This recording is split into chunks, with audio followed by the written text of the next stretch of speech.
Assalamualaikum warahmatullahi wabarakatuh. Jumpa lagi di Ngupas, Ngudoroso Pajak saking Tlatah Sukawati. Masih bersama saya dengan Dea. Kali ini saya tidak sendiri karena kita sudah kedatangan bintang tamu yang datang dari jauh-jauh nih, dari Karanganyar. Iya. Sudah ada di samping saya. Selamat datang, Mas. Iya, selamat datang. Perkenalkan, saya Lukman, akan representatif dari KPP Pratama Karanganyar. Baik, selamat datang Mas Lukman di Ngupas. Ya. Kali ini akan menemani saya ya Mas ya, untuk mengupas suatu hal yang biasanya sangat ramai di awal-awal tahun nih Mas. Betul sekali. Ya, lagi musim ya? Iya, lagi musim. Oke, kita akan bahas tentang SPT tahunan. Betul. Iya. Kira-kira gimana Mas? Boleh dijelaskan dulu nih tentang SPT tahunan itu apa Mas? Iya. SPT tahunan itu sarana ya, berbentuk surat. Ya kan, yang digunakan wajib pajak untuk melaksanakan kewajibannya, yang isinya itu berupa kewajiban perpajakannya, subjek objek pajaknya, datanya, terus dia objek pajak atau bukan penghasilannya, harta ya, dan sebagainya. Seperti itu. Termasuk ada daftar keluarga kalau untuk orang pribadi. Oh iya, ada daftar keluarga juga ya Mas. Ya, seperti itu. Baik. Memang kita itu apakah harus wajib laporan SPT tahunan apa gimana gitu Mas? Misalkan udah, contoh nih, karyawan kan udah dipotong pajaknya oleh pemberi kerja. Apakah wajib laporan SPT tahunan? Terus kenapa sih harus laporan SPT tahunan gitu Mas? Iya. Nah, bicara tentang perpajakan, pajak Indonesia pertama self assessment ya. Itu perlu diketahui oleh masyarakat. Self assessment itu artinya wajib pajak itu melapor sendiri, ya, menghitung sendiri dan membayar sendiri. Nah, jadi terkait wajib tidaknya, wajib lapor itu pasti. Wajib ya. Jadi untuk masyarakat khususnya wajib pajak yang sudah memiliki NPWP, ingat wajib lapor itu pasti, kecuali status Anda NE ya. Oh iya, non-efektif gitu ya Mas ya. Non-efektif. Sedangkan wajib bayar belum tentu. Nanti bagaimana mekanisme perhitungannya. Konsekuensinya yang tadi yang ditanyakan sama Mbak ya kan. Konsekuensinya itu apabila melewati batas waktu untuk orang pribadi itu tanggal 31 Maret ya. Untuk perusahaan itu tanggal 30 April. Apabila melewati orang pribadi itu kena 100.000 sanksi. Sanksinya ya, 100.000 rupiah ya Mas ya. Dan untuk perusahaan badan itu lebih besar lagi Mbak. Berapa tuh 1 juta. Waduh, 1 juta. Padahal kan kalau ya? dibandingin laporan SPT itu cepet gitu ya Mas ya? Iya, mudah. Iya, mudah ya Mas ya? Mudah sekali. Bisa di mana aja juga ya Mas ya? Bisa, betul Mbak. Ya kan, gitu. Mbak sendiri udah lapor belum? Saya udah lapor belum ya Mas? Tapi Mbak sendiri ngerti mekanisme pelaporan secara online? Mekanisme pelaporan secara online.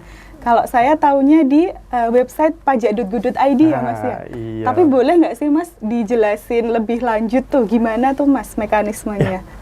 Untuk mekanismenya itu ya kan, pelaporan pertama tuh harus memiliki EVIN. EVIN. Apa itu EVIN?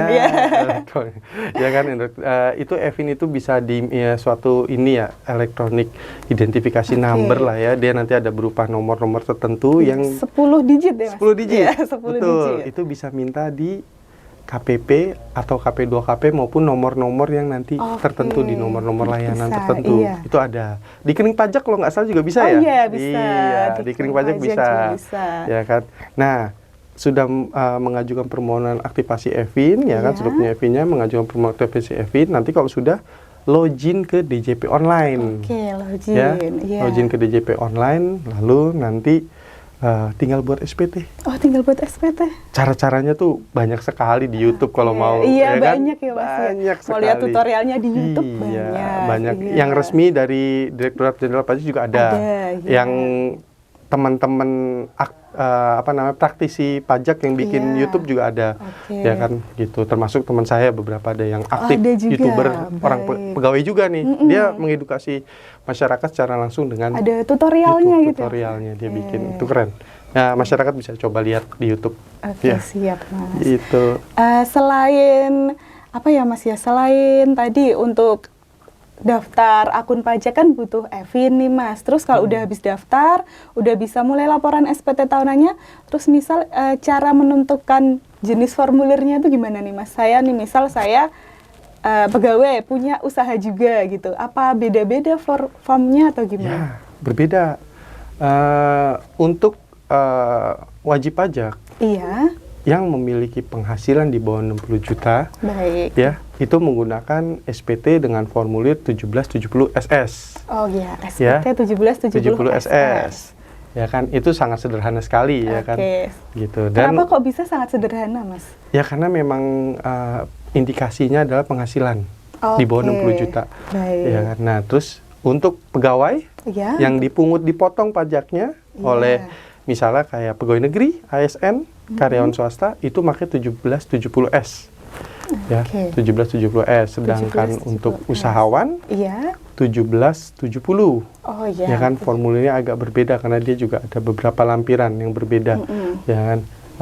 Sedangkan untuk badan ini UD, CV, PT, perseroan ataupun perseorangan itu pakai 1771 dan itu terbagi dua, ada 1771 rupiah maupun 1771 dolar, Mbak. Gitu. Bedanya beda. Beda ya, Mas? Bedanya karena yang satu menggunakan penghitungan pakai dolar, tapi itu harus izin Kementerian Keuangan dulu dia ya. Baik, seperti itu. Ya, dan Mbak sendiri pakai yang mana nih? Kalau saya pakainya yang mana ya, Mas ya? Saya kasih tahu nggak nih, Mas? Boleh, terserah. Oke, kalau saya sih pakainya yang 1770S, Mas. Ya. Iya, benar. Kalau Masnya pakai yang mana, Mas? Sama. Oh, sama juga. Gitu. Ya. Oke. Nah, itu kan kalau yang tadi kesulitan untuk umum ya, Mbak ya. Bagaimana nih, ada perlakuan khusus gak nih untuk wajib pajak yang di wilayah naungan KPP Sragen? Apakah ada nomor khusus nih? Siap. Kalau wajib pajak di Kabupaten Sragen kesulitan ya, Mas ya, kita tentunya punya WA layanan konsultasi, Mas. Jadi bisa menghubungi kami via WhatsApp, nomornya di 0851 5866 5280, atau kita juga punya semacam satu website, bukan website sih, Mas, kayak Linktree. Iya. Di situ nanti ada panduan laporan SPT tahunannya, Mas. Selain tadi di YouTube ya, Mas ya, di Linktree Pajak Sragen. Gitu. Gitu. Di situ udah lengkap, ada dari PDF-nya kita juga bikin. Terus misal kalau untuk wajib pajak badan nih, bingung nih bikin laporan keuangan tuh, Mas, itu ada seperti format apa contohnya? Iya, betul. Sederhana, format sederhana. Benar, ya. Iya, betul. Linktree ini bisa di Instagram, di ini juga kan ya? Ada. Di profilnya. Nah, ada di karena kan cukup sulit ya ngetik Linktree itu ya. Iya, benar. Jadi Linktree, di Instagram ya. Di Instagram bisa. KP2KP Sragen. Instagramnya di @pajaksragen, Mas. Iya tuh. Ya, untuk yang terkait peraturan yang terbaru nih yang juga lagi rame, masalah NIK nih, aktivasi NIK, bagaimana Mbak? Kan ini ya, Mas ya, baru heboh gitu ya, Mas ya. Iya, viral. Iya, baru viral. Terus udah banyak salah paham ya. Itu gimana sih, Mas? Saya balik nanya nih. Itu mah aktivasi NIK sebagai NPWP memang sudah sesuai dengan Undang-Undang Cipta Kerja ya, yang sekarang berubah menjadi Perpu. Iya. Ya kan, tujuannya sebenarnya bukan untuk menakuti masyarakat, bukan untuk hal-hal aneh, hanya untuk mensinkronisasi data data NIK wajib pajak dengan NPWP-nya, ya kan, dan itu tidak perlu takuti oleh masyarakat, ya kan, dan itu otomatis kok. Otomatis. Nanti pas ketika lapor minta aja ke petugas untuk divalidasi kalau nggak salah. Iya, validasi. Ya kan, iya. Nah, terus juga yang kemarin yang lagi viral juga masalah 60 juta kena pajak. Waduh, itu banyak sekali yang media-media yang bikin masyarakat takut ya. Padahal itu kan ada hitungannya. Ya, itu namanya mekanisme 60 juta tidak kena pajak. Itu PTKP, penghasilan tidak kena pajak. Jadi kalau Anda punya penghasilan 60 juta, dikurangin PTKP 60 juta, ya sudah, tidak kena pajak, jadi tidak perlu takut, Mbak. Oke, baik. Kan seperti kemarin itu. baru viral gitu ya, Mas ya. Viral, cuma berita-berita 60 juta kena pajak, 60 juta kena pajak. Ya, gaji 5 juta sebulan langsung kena pajak gitu ya. Jurnalis itu ya, termasuk kita nih kayak podcast harus bikin semenarik mungkin ya, Mbak. Ya, bener, Mas. Gitu. Kata-kata jadi bombastis. Ya. Gimana, Mbak? Ada lagi gak nih yang mau kita bicarakan nih? Boleh dijelaskan sedikit nih, Mas, mungkin yang masih bingung tentang laporan SPT tahunan badan nih, Mas, kan itu agak gimana ya? Agak kompleks ya, Mas ya. SPT tahunan badan agak kompleks ya karena memang proses bisnisnya kompleks ya. Oke, baik. Jadi SPT tahunan badan tuh yang tadi sama seperti pengertian umum SPT, sarana berbentuk surat yang digunakan untuk lapor. Baik, SPT atau kewajiban perpajakan wajib pajak badan yang isinya itu ada tentang objek, subjek pajak, ya kan, harta, ya kan, dan lampiran-lampiran lainnya. Baik. Nah, SPT tahunan badan ini kan terdiri dari 1771, ya kan, lampiran 1. 1771 lampiran 1 itu berisi tentang penghasilan neto komersial, Mbak. Itu ya apa, kan? Mas? Nah, penghasilan neto komersial itu di dalamnya itu peredaran usaha, ya kan, dikurangi dengan HPP, dikurangi dengan biaya-biaya lainnya hingga akhirnya dia dapat penghasilan neto komersial. Nah, selain penghasilan neto komersial ada penghasilan yang bukan merupakan objek pajak ataupun dikenakan final, koreksi fiskal, ya kan, dan juga kebijakan penanaman modal. 17712, Mbak. Ada lagi, ini masih banyak, Mbak. Iya, lampirannya ada berapa nih, Mas? Banyak sekali. 17712 itu HPP, Mbak, harga pokok. Jadi ini para wajib pajak yang mungkin bingung mengisinya, minimal ngisi dulu yang di HPP, itu lebih mudah. Karena di situ kan mereka mencatat nih pembelian berapa. Di HPP ini dalam 17712 ini saudara-saudara itu ada kolom atau kotak itu berisi HPP, ya kan, harga pokok penjualan dan biaya-biaya lainnya. Di situ cantumkannya misalnya pembelian, jasa biaya sewa dan lain sebagainya. 17713 itu kredit pajak, Mbak. Kalau dipungut, dipotong oleh pihak lain. Misalnya nih pemberi jasa nih menyewakan kendaraannya, dia kan dipungut atau dipotong oleh lawan transaksinya penghasilannya dan diterbitkan bukti potong. Itu dicantumkan di situ, Mbak. Di lampiran 3. Ya kan, pasal 23, pasal 22 dan pasal 26. Dan 17714, ya kan, itu berisi yang bukan objek pajak, ya, penghasilan yang bukan objek pajak ataupun yang dikenakan final.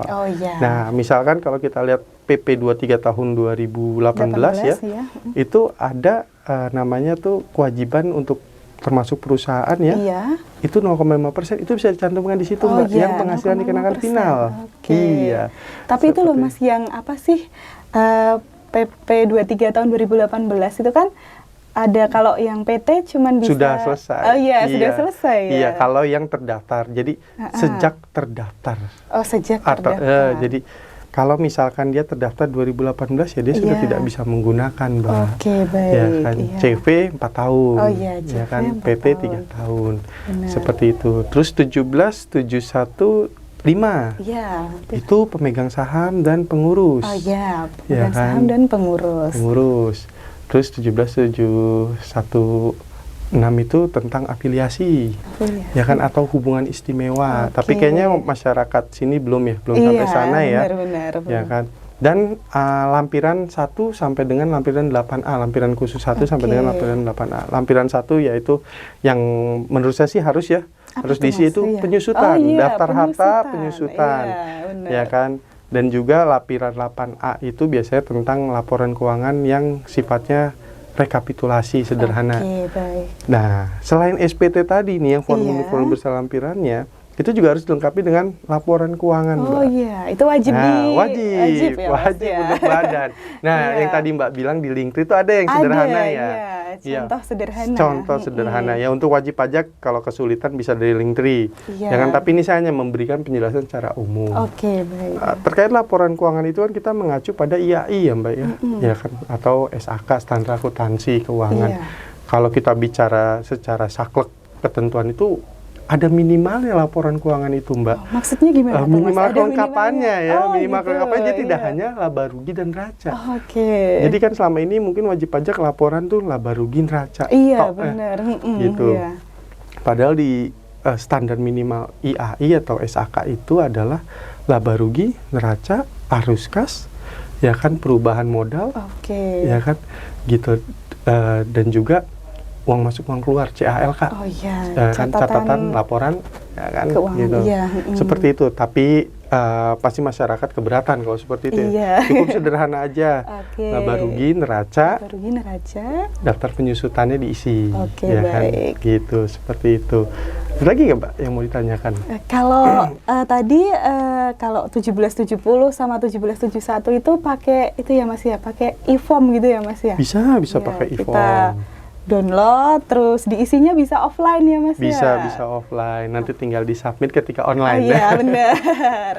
Ngisinya offline tapi submitnya online lagi. Jangan lupa lampirannya di upload. Iya, lampirannya juga di-upload. Lampirannya harus di-upload. Banyak wajib pajak yang saya, mungkin teman-teman yang lain selaku AR juga kadang lihat hasil laporan wajib pajak. Iya. Ya kan, wah ada yang tidak dilampirkan. Ada. Terus gimana tuh Mas? Ya, itu nanti ranahnya ke pengawasan, Mbak. Nanti dibikin himbauan. Jadi tidak usah takut, tidak usah panik apabila ada himbauan dari kantor pajak.